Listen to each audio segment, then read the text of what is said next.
All right. Well, today we're talking to Commissioner Laura Kavanagh, the 34th Commissioner of the New York City Fire Department and the first woman to hold the position. We're very excited about this conversation at Right On, of course, on the Micromobility podcast. I want to give a bit more of a brief background on Laura before we begin. So Laura Kavanagh was raised in California. She graduated from Whittier College with a degree in International and Public Affairs. In 2014, she joined the FDNY as Assistant Commissioner of External Affairs and was promoted to First Deputy Commissioner in 2018. She was appointed to the Fire Commissioner position by Mayor Eric Adams in October 2022. Mayor Adams, very excited. He actually spoke at one of our events a couple of years ago, so it's great to be back in New York, and also nice to speak with a fellow California native. As Fire Commissioner, Laura Kavanagh oversees the day-to-day operations of the largest fire department in the country with more than 17,000 employees and a $2 billion budget. Kavanagh is also a leader in FDNY's response to major emergencies. She has overseen the department's response to the Ebola outbreak of 2015, the 2020 COVID-19 pandemic, and numerous other natural and man-made disasters. We're excited, of course, to have Laura Kavanagh on the show today, specifically to talk about battery fires, where according to the FDNY, batteries have led to, I had the number at 180 fires. I was corrected, the number is now 187 fires. And tragically, 14 people have died so far this year in New York City from these battery fires. So with that, Laura, welcome to the show. Thanks for having me. Of course. Let's just start with a bit more of your background and your story from actually hearing from you. You know, you're really in an inspirational story. The listeners would want to know like how you got to where you are today. So I guess it's a little bit of an unusual journey in terms of, coming from so far away. Mm-hmm. But I would say that like most commissioners, I rose through the ranks of government, like most of the commissioners before me.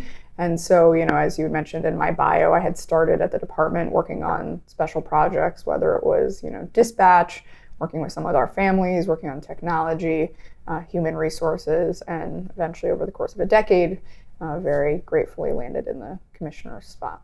So let's dive into the subject at hand, which is micromobility and battery fires. I'm saying micromobility because a lot of the media calls it e-bike fires, probably the most popular mode, but we know that this goes beyond e-bikes and into many modes of small electric vehicles, scooters, mopeds, motorcycles, unicycles. And so the first question I have for you is, when did you start noticing the battery fire trend specifically with small electric vehicles? So I want to give credit to our fire marshals who began identifying this trend really before anyone else. I think in 2021 they began tracking it.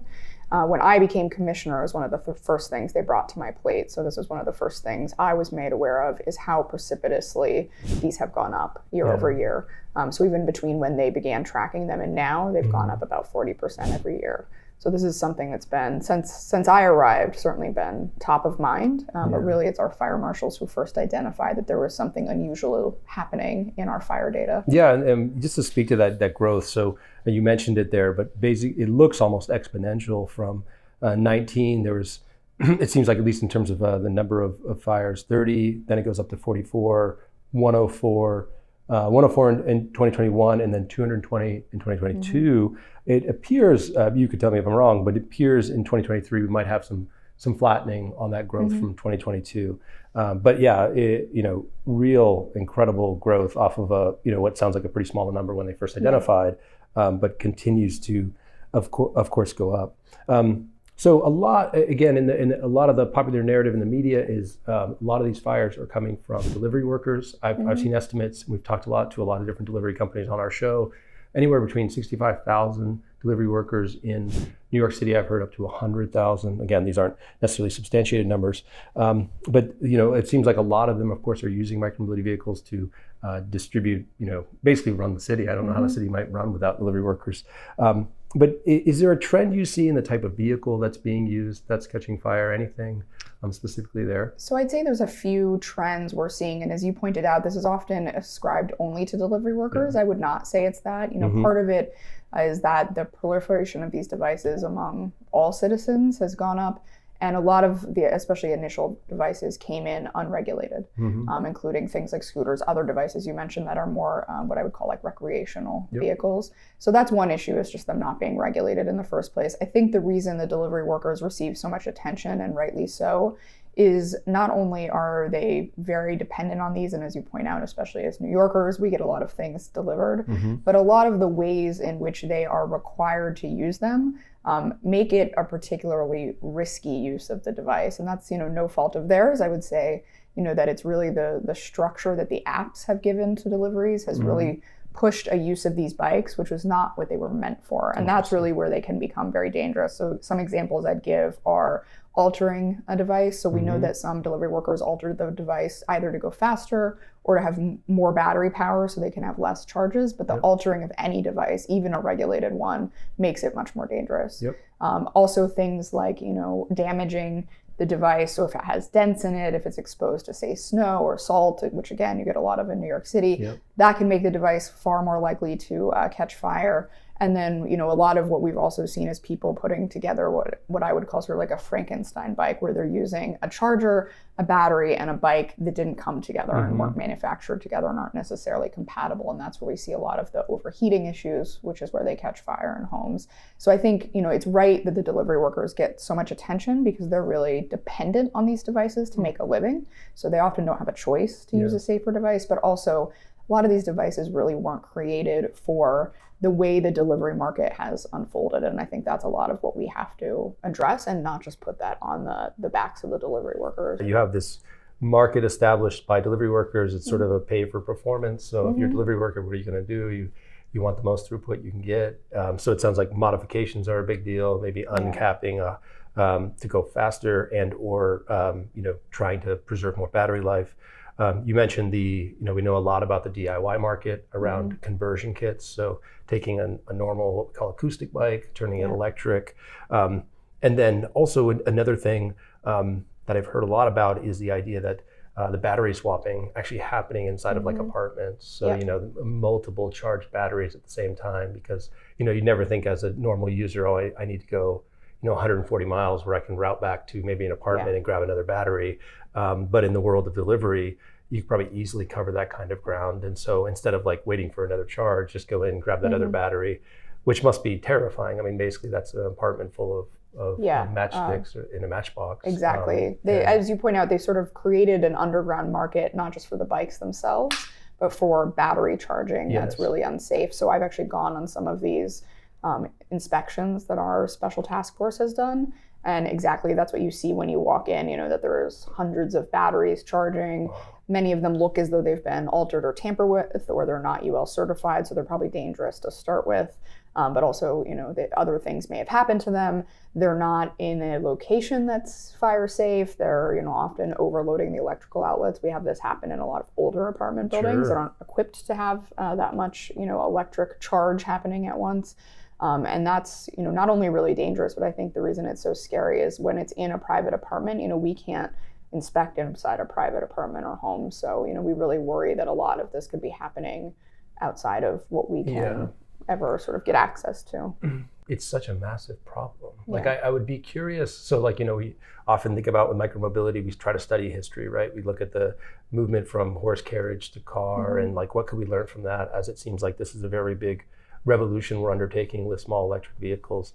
I would be curious, as a department, do you have any historical context of a similar kind of problem of this kind of scale and scope? And like you're saying, like the idea you can't inspect, maybe you can inspect the bike shops, but you can't inspect private people's apartments. Like this seems like such a massive problem. Like is there a good equivalent to it that you can look at like, oh, that's how we attacked it, that's how we solved it? I don't know that there's a perfect equivalent, just because like you say, sort of the move to electrification is happening far more quickly than I think a lot of other innovations or changes. But I would say that it is always true that often new innovation has public safety impacts that aren't planned for. And part of what the fire department does is consistently drill and train, plan for the unexpected. But I would also say we've really, over the last few years, created a new model where we are partners with the Department of Homeland Security. They actually have a first responders lab. And what we're trying to do in that is actually work with new technology on looking at it from a public safety angle. So even in this case, one of the things that they're helping us look at for sort of the longer term, obviously the shorter term is just regulation, right? If we can get these to be certified, they're going to be safer. But over the longer term, they're helping us look at, how do we study once a whole block is electrified, right? Once we're not just talking about e-bikes or scooters or e-mobility anymore, what are the impacts if there's a fire there. They're also helping us look at recycling, because one of the issues we've really come across is that if you have hundreds or thousands of unsafe batteries, non-certified or tampered with, they're unsafe no matter where they are. Yes. So, for the fire department, the first move is to get them out of a residence, but they have to go somewhere. And so we're working with them on safe recycling, safe storage.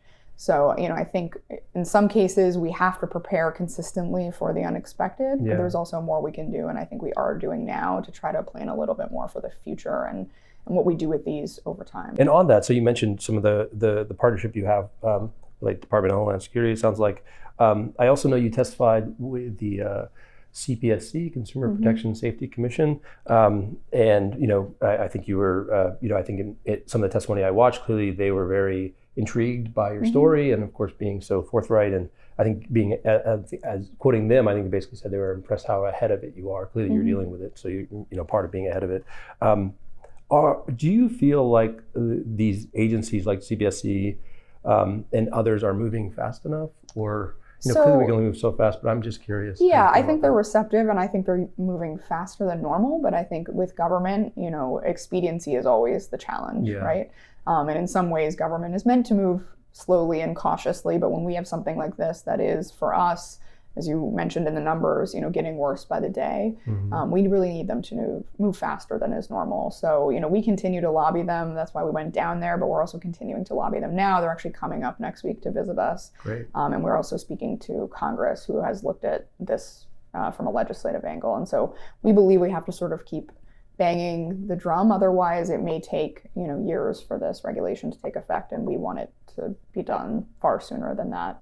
Yeah, and so and on that point, so one area I'm curious on with your maybe your fellow commissioners around the country, you don't hear that much being talked about with other cities. Like I subscribe to e-bike fire alerts or other scooter fire alerts, so I see isolated pockets. I think there was a big fire in Miami in an apartment last week. But do you clearly there's vehicles all over the country.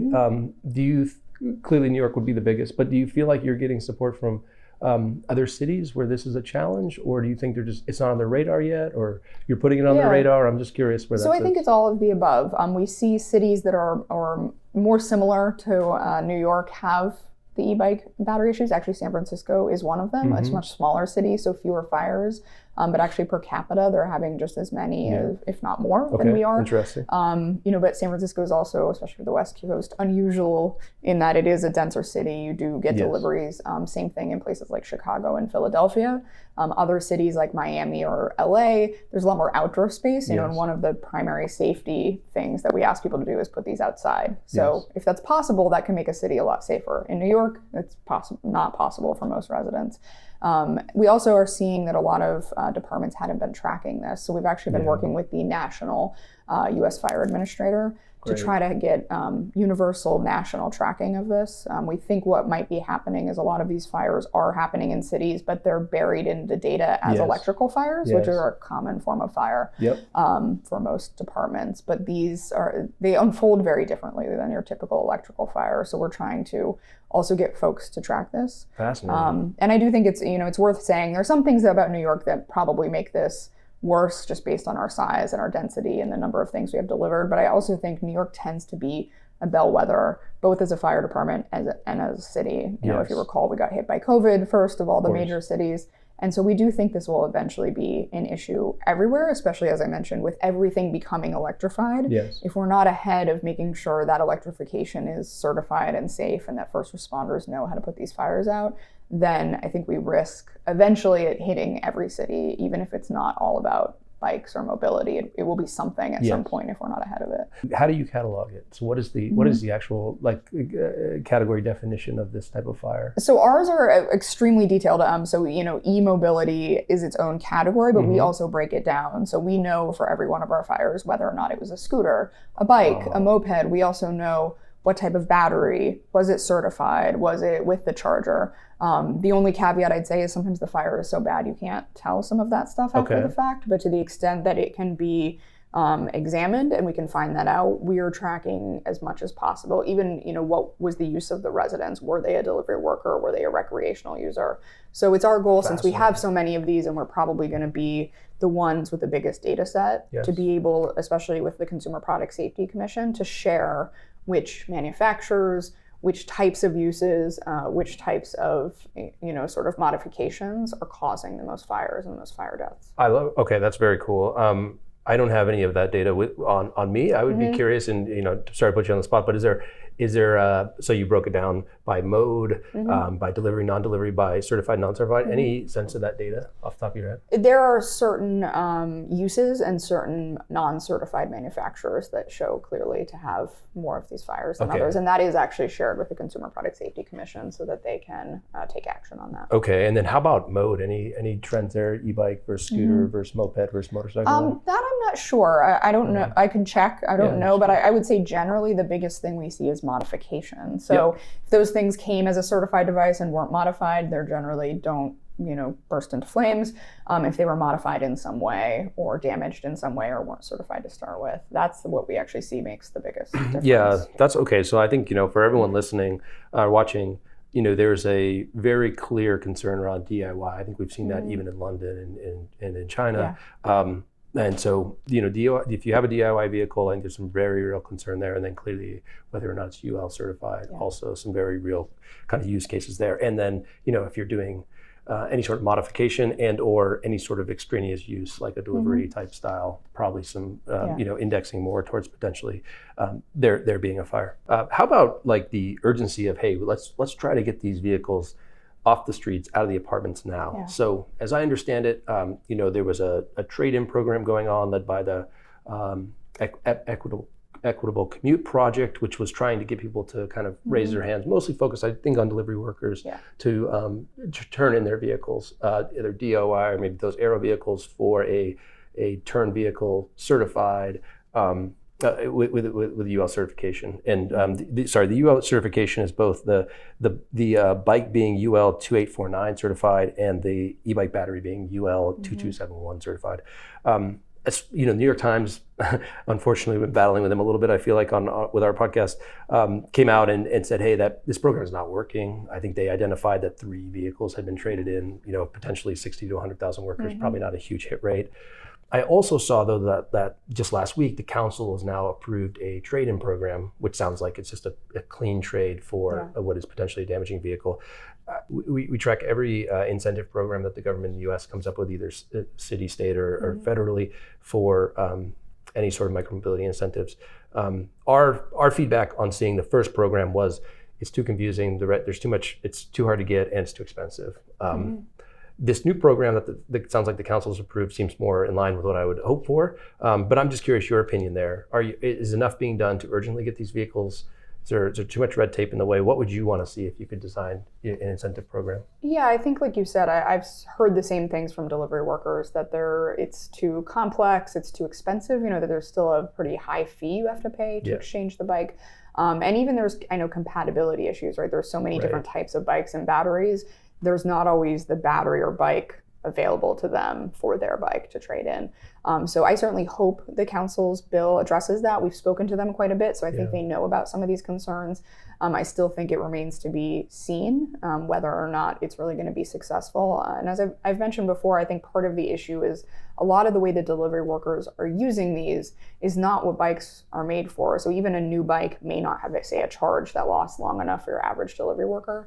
And that's a place where we've really urged all of the delivery apps to get involved and help both fund these programs, but also help address some of those sort of infrastructure issues. Is there something else that delivery workers need that's different than the regular consumer market for bikes? So I think, I do think that these trade-in programs will get better as time goes on and people see this, but right now, to your point, it's not happening fast enough for us. We're seeing that most delivery workers are still using these sort of do-it-yourself or otherwise less than safe bikes because they have to, because that's all they have. Right. And I think literally this week, Instacart is going public. It's a multi-billion-dollar company. And clearly, I was just in the subway to see the ads for Fresh Direct, and of course, all that's being delivered. Some of that's not all micromobility vehicles, but and you have DoorDashes, et cetera.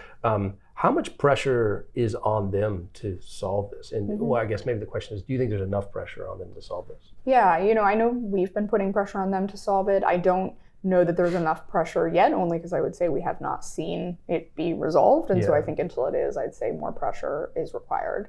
I think, one of the things that comes up a lot is that there's a lot of deliveries outside of the apps. And so I think the app companies would say that, not all of this is sort of on them. And while that's true, what I would say, to your point, they've sort of created the market for it, though. They've created the demand where we're seeing people, even delivery workers have said to me that they know that the bike's not safe, but they don't know what other choice they have, right?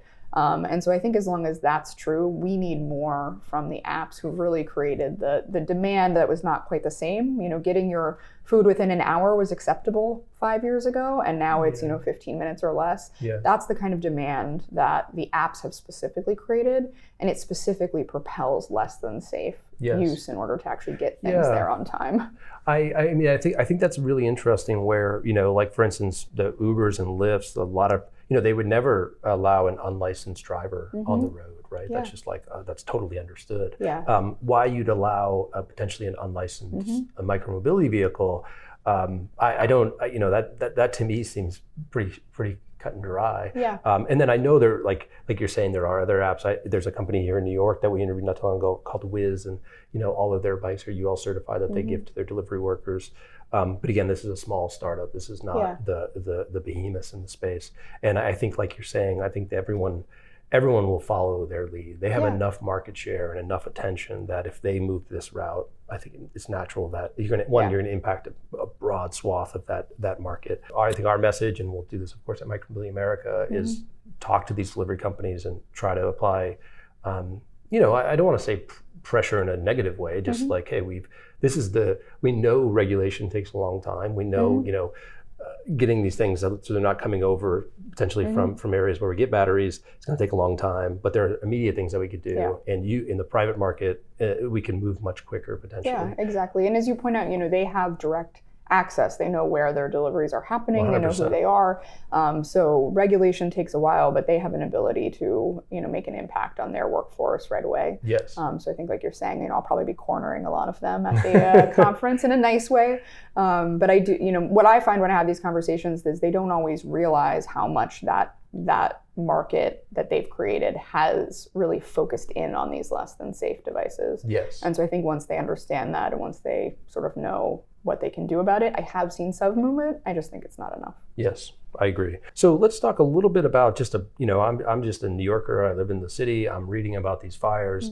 I think New York, for instance, e-bike sales is growing around 35% year over year. So you're talking about real growth, right? And, kind of maps to maybe the growth in fires. What, if I'm just a regular New Yorker, I want to buy an e-bike for my child, I want to buy an e-bike for myself, like what's your advice to them in terms of making sure that's a safe purchase? So a few things, one, don't assume if you get it online that it means that it's certified. I think there's a mistaken assumption that major websites like Amazon are only selling certified devices, and that's not the case. And so, one, don't assume that. Two, there are in-person bike shops where you can actually go ask if they're certified, and so that, I think, in a lot of cases is a safer way to do it. You know what you're getting.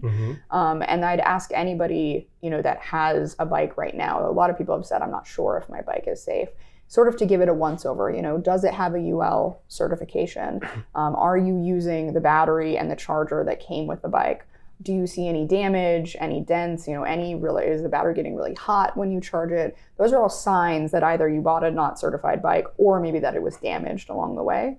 And then we're asking a lot of New Yorkers to just make sure that if they have to have one of these in their homes, especially the delivery workers who are saying it's not an option to get rid of it, it's not an option to have it outside if they don't have outdoor space, to make sure you're using it as safely as possible. So, never charging it when you're not watching it or when you're sleeping, always making sure that it's out of the way between you and the exit of your building. And what we've seen a lot in these fatal fires is that sort of logically, people have their bikes in their hallway. That's where a lot of us keep our regular bikes. But in the case of an e-bike, because there's so much flame when they catch fire, it's almost inevitable that if you have it in your hallway and it does catch fire, you can't get out. And so we're asking people to move it out of the way, even when they're charging it. So were the worst to happen, they still have an ability to get out and keep them and their families safe. And so I think, doing those things, doing sort of a check of your bike to see whether or not it's certified, whether or not it appears to be operating safely, and then making sure when you charge it, you're charging it as safely as you can.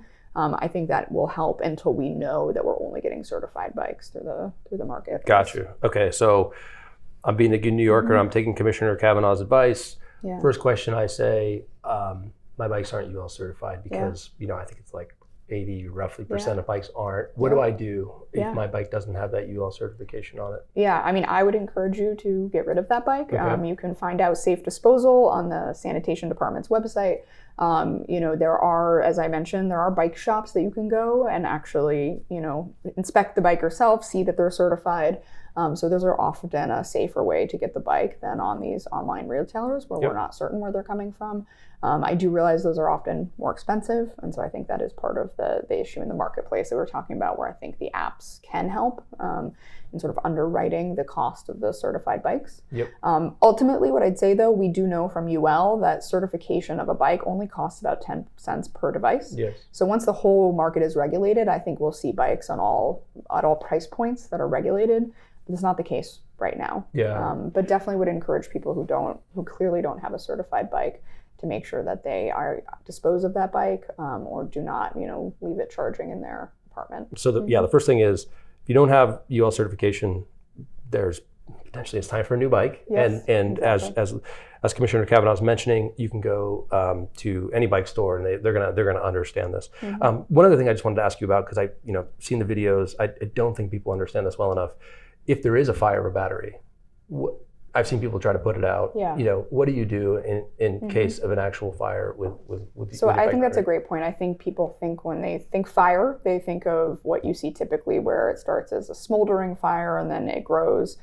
These e-bikes, I really think it's better if you can watch the videos, obviously, if you'll see online, but really to call them an explosion, just due to the nature of sort of the density of the cells in the bikes. When they catch fire, they explode. And so there's a tremendous volume of fire, both around the bike itself. It's usually impossible to get around. Often it can spread quickly to other places because these cells that are on fire, spring off of the bike and set other things on fire. Yep. I would definitely encourage people not to try to put these out themselves. They're incredibly difficult even for our members to put out who are trained and experienced. I think that's why it's really important to make sure your battery and your bike are not in an area that really you will have to go by in order to get out of your apartment.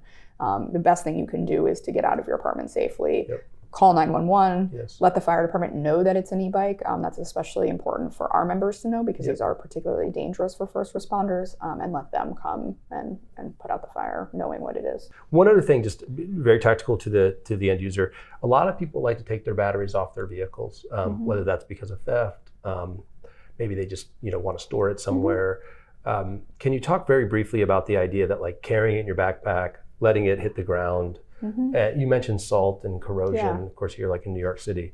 But people, should not, this is not a toy, don't throw it around, don't toss it, hitting in the ground, like things like that can really upset the cells. Yeah, any damage to the battery itself, so even if it's removed from the bike, and a battery can actually burst into flames, not charging or not plugged in if it's damaged. So I think it's important, one, that people know that even once they take it off the bike, it's still a fire hazard, right? So don't leave that backpack in the hallway. Don't leave that backpack in a sensitive area. But also, like you mentioned, be careful with it. And I think constantly be inspecting the batteries that you have. If you see that it's been dented, if you see that it's been cracked open or damaged or exposed to, say, salt, that is a battery that you should probably dispose of and get a new one.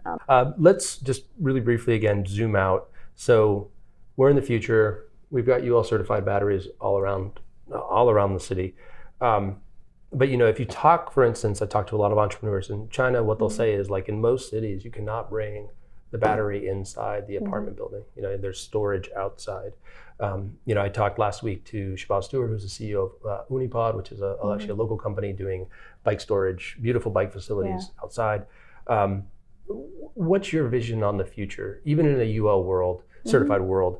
Do you think it's actually safe to bring small electric vehicles inside your apartment, or do you think they belong, outside, contained in certain types of warehouses? I think it will always be safer for them to be outside. I would also say, and you mentioned some of the models that we've looked at, when we've looked at other countries' models, not only has that proven to be safer, but it's also helped the very sort of conundrum we've talked about with delivery workers where safe battery swaps are available, right? So you can just swap one safe battery for another safe battery and keep going on your shift.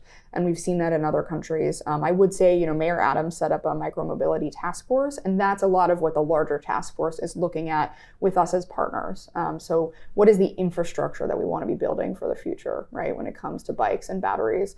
And even, as you mentioned, when it comes to sort of the larger question of electrification. So electric cars that are parked in garages, there's all these different types of devices that while they're much more safely constructed, we do know where they're coming from. There's only a few manufacturers of electric cars. There's still just always that question of, for first responders and cities, how does that change the infrastructure? How does that change the way public safety agencies respond? And so the mayor's larger task force is helping us address those issues. So I think you will see the future of New York will have more of that natural infrastructure built in. Okay. So we won't have to face some of these questions. But as we've talked about here, there's still what happens in between, right? Yes. While we're building that infrastructure, while we're making sure these devices are safer, what are we asking people to do in their homes, and what can we do right now to make it a little bit safer if you have one of these in your home? Yep. Okay. Commissioner Kavanagh, I know you're very busy. I have one final question. It's from the audience. I wanted to stay only on battery fires, but I do think this is an interesting question, and you're in the type of position that I think you can answer it. So back in California, I'm on our Safety and Traffic Commission, and one thing we always say is sort of all micromobility infrastructure leads through the fire department. So if you really want to get something done, ultimately the biggest potential objective is not necessarily the population. It's more the fire department and fire safety and making sure that the roads can be, response time can be good, and it's actually, all your boxes are checked. So that's something that we think a lot about. The question was, in Europe, they're showing, for instance, in Paris, response times. I think in Paris, they've reached under 7 minutes, which is sort of like a multi-decade record now. And one of the reasons is because the infrastructure with bike lanes is allowing for the first responders to go through the bike lanes. And also they've been able to reduce congestion through mode shift and park cars. You can't park the cars there anymore. Also in Paris, but also a lot of European cities, you have smaller vehicles, smaller fire trucks. So just curious on the question being, when would New York ever potentially do this? When do you think in the US we would move to smaller vehicles like we potentially see in Europe?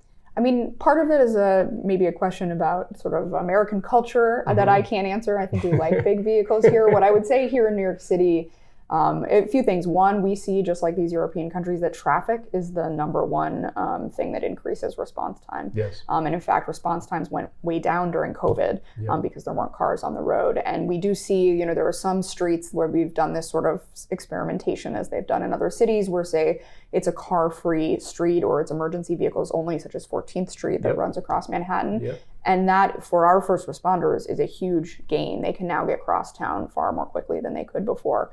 So we are part of this larger conversation about, our city streets and what's on them. All kinds of things come into that. Bike lanes, the outdoor dining sheds that actually made it much harder for us to navigate the streets for a while. So we're well aware that even though, people may not think of sort of Department of Transportation or the streetscape and the fire department, that actually for us, it has a huge impact on our response times. And I will say that we do actually have smaller vehicles. So we have done some experimentation with this. We actually have something called an ASAP, which is an ambulance that's able to navigate spaces like Times Square or any of our parks in order to actually get through to patients where, a typical vehicle probably wouldn't be able to get around, lights and sirens or not. As you well know, some places in New York are just too trafficked, jammed to get around. So we're definitely looking at it quite a bit and seeing, what sorts of vehicles, what sorts of devices, and what sort of changes to the streetscape are going to affect emergency response.